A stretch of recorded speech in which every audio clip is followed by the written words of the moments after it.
Philippine Red Cross Cagayan Chapter agtultuloy ti panagserbida or iti panagserbida ti Taraon kalagiti na apektaran ti Bagyo Uwan at yuman ti Damag Regional manipod kani Idol Shanti Papi. Wait lang. Ayan nanat.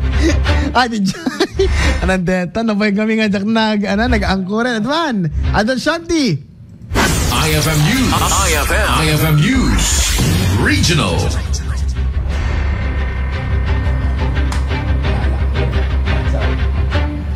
Agtultuloy ti Philippine Red Cross Cagayan Chapter iti magipaay ti Compassion in Action para kadigiti na apektaran iti Bagyo Uwan iti Calabes.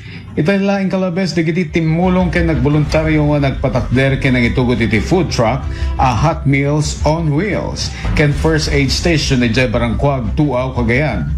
Tinasaong nga tulong ang nagserbi iti talugasot ket walo nga individual iti napudot nga nutrisyon at araon ken nagipaay iti nakaawat iti tulong medical kit kadigiti na serbian.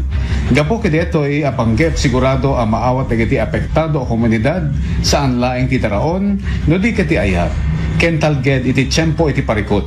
Damag Regional para iti IFM News, Idol Shanti Papi, Tatak RMN.